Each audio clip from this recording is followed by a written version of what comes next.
and welcome to NDTV's World Report. Let's begin our news coverage with the Canadian police there, who have arrested 3 Khalistani terrorists, including Pannun's very close aide, Inderjeet Singh Gosal, over firearms-related charges last week. The 3 separatists were arrested during a traffic stop operator in Ontario on the 19th of September. According to authorities, accused were presented before the court in Ontario. This is on Monday and charged with offences including careless use of a firearm, possession of a weapon for a dangerous purpose and carrying a concealed weapon, among other offences, is what the police has gone on to say in a statement to NDTV. Khalistani separatist Inderjeet Singh Gosal had claimed that the RCMP, that is the Royal Canadian Mounted Police, had warned him of a threat to his life and had provided him with witness protection level security. He had pointed a finger at India while making that claim. Now, the same man has been arrested by the Ontario Provincial Police, the Highway Security Division. The accusation against him, and he's now been charged as well on several counts related to the possession of firearms, including the possession of a firearm obtained through crime.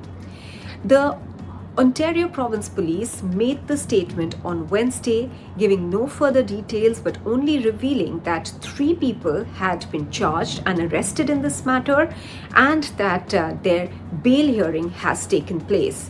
Inderjeet Singh Gosal has also been arrested earlier on in an incident related to violence outside a temple in Brampton. Brampton is a city in Ontario which is part of the Greater Toronto Area, a place which has a sizable Indian population. Now, after Prime Minister Modi's meeting with the counterpart Mark Carney in June this year, it's India and Canada that seem to be set in order to take another decisive this is a step towards normalizing the relationship in the form of a likely visit that's expected next month to New Delhi by the Canadian Foreign Minister Anita Anand. In another indication of the improving ties between Canada and India, Canada's Foreign Minister Anita Anand will be visiting New Delhi in October to meet her counterpart S. Jaishankar. She will also visit China, giving an indication that the overall aim of this visit is improving trade ties and trade diplomacy in the Indo-Pacific region. But for Canada to effectively access the Indian market and vice versa, it is important that the 2 sides are able to iron out their differences over the issue of security. Hence, the friction over the issue of Khalistan separatist elements getting a free hand in Canada becomes essential to tackle. There have been 3 important moves in this direction over the recent past. The first, a meeting between the national security advisors of the 2 countries in New Delhi. Secondly, the arrest of 3 Khalistani separatists recently over the issue of weapons possession and careless use of firearms, including the use of a firearm or having in possession a firearm attained by crime.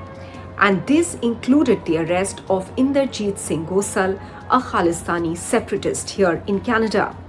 And thirdly, a report by CSIS, which is the Canada Security and Intelligence Agency, that has recently in its report acknowledged for the first time that Khalistani separatist elements were using the Canadian soil for fundraising and planning violence primarily against India.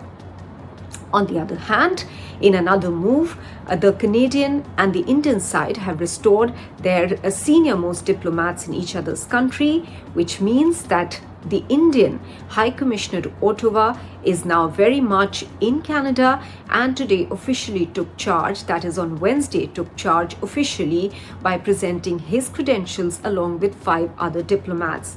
The credentials were presented to the Governor General, and Governor General Mary Simon said that diplomacy has changed a lot since she was an ambassador at the turn of the century, but one essential element remains intact, that is building bridges or repairing the bridges through dialogue. very symbolic of what India and Canada are attempting at the moment.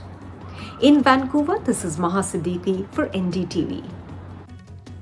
Now, the latest in a series of remarks from US officials on Donald Trump's tariffs on India, Energy Secretary Chris Wright has gone on to say that he is a huge fan of India, calling the country an awesome ally of the United States.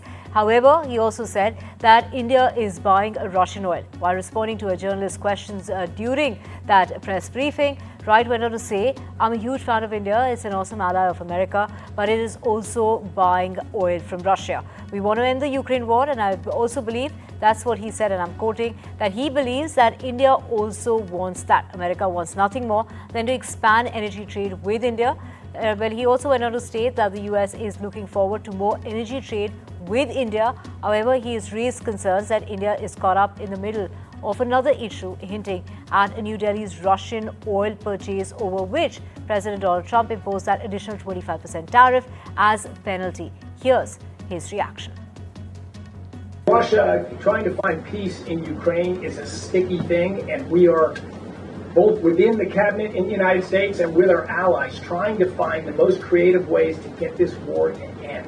The President wants nothing more than this war to end, and it would have the additional benefit of removing a source of friction. I am all in on energy cooperation, trade cooperation with India.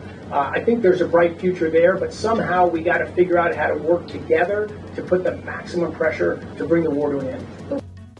And US President Donald Trump says that he was a victim of a triple sabotage at the United Nations day earlier, where an escalator, teleprompter and a microphone all failed to work for him. First, the escalator came to a screeching halt with Trump and his entourage on it, an event that Trump called absolute sabotage. Second, there was Trump, who said that his teleprompter went stone cold dark during his address to the United Nations. Thirdly, it was Trump who went on to say that the sound was off at the United Nations as he spoke, and that people could only hear his remarks if they had, someone to interpret what he was saying into the earpieces. Now, Trump said that his wife Melania told him that she couldn't hear what he was saying. Israeli military continued to pound northern Gaza with airstrikes in the early hours of Thursday morning, and Israel has gone on to say that its offensive is aimed at destroying Hamas and freeing hostages taken during the attack that started the war. Now, after Hamas-led militants that attacked Israel on the 7th of October 2023 killed 1,200 and abducted 251 people to be precise, Israel responded with heavy airstrikes across Gaza and a ground invasion. In the fall of 2024, it was Israel largely that sealed off the northern part of Gaza, including Gaza City, launching major ground operations and heavily restricting humanitarian aid as well.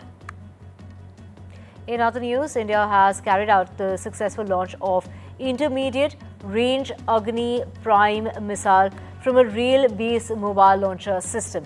This next generation missile is basically designed to cover a range up to 2,000 kilometers and is equipped with various advanced features. The first of its kind, this is a launch that has been carried out from specially designed rail-based mobile launcher that has the capacity basically to move on rail network without any preconditions, basically that allows users to have a cross-country mobility and launch within a short reaction time with reduced visibility. Russian state media has said that Russian servicemen struck a power substation that supplied Ukraine's military-industrial complex and workshops at the motor plant. Now, this is a motor plant that is one of the largest manufacturers of engines for Ukrainian aircrafts and industrial gas. And this is after the collapse of the USSR. The company continued to actively cooperate with Russia. However, after the 2014 coup, this took place in Ukraine, in the capital Kiev, that banned all military technical cooperation with the capital of Russia.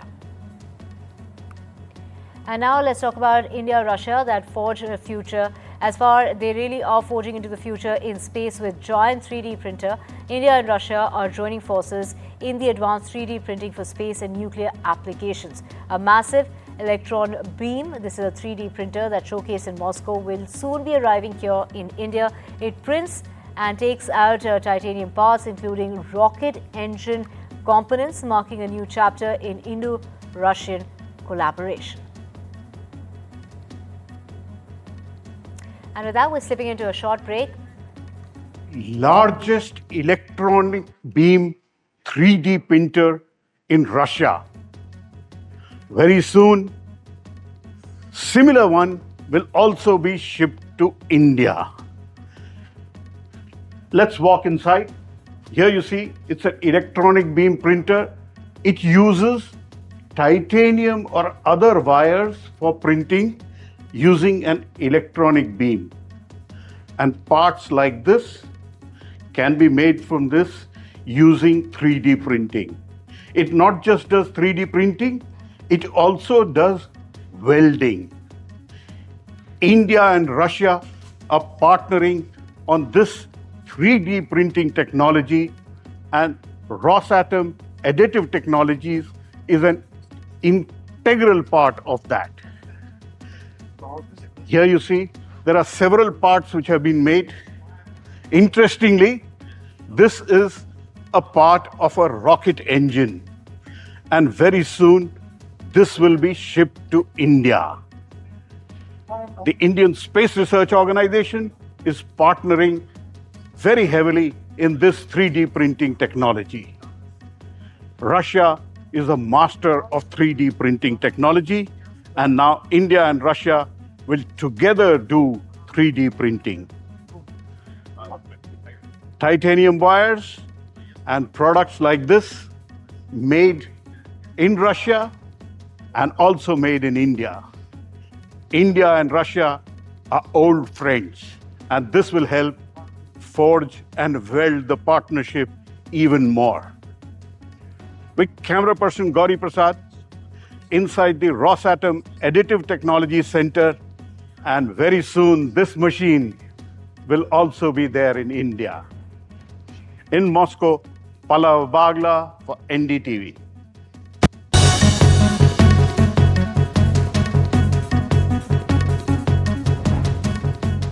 Let's get you the latest as far as the US president is concerned. Now, it is Donald Trump who's expected to sign a deal following whether it's going to allow TikTok to continue its operations in the United States. And that decision is going to be coming about today. The agreement described by the administration as a qualified, this would meet the requirements as far as the US law mandating TikTok's Chinese parent company to sell its American operations or face a ban.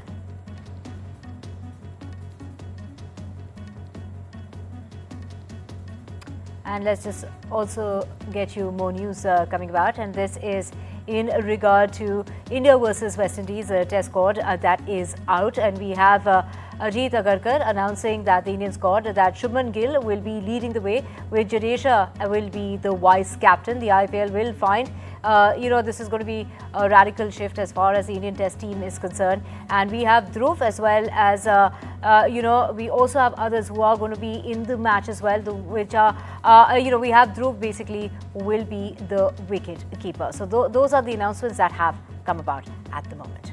And singer and songwriter Rihanna, who has embraced motherhood again, and the singer has given birth to her third child, a baby girl. The love on the brain singer, 37-year-old, has welcomed her third baby, Rocky Irish Mears, with rapper Rocky.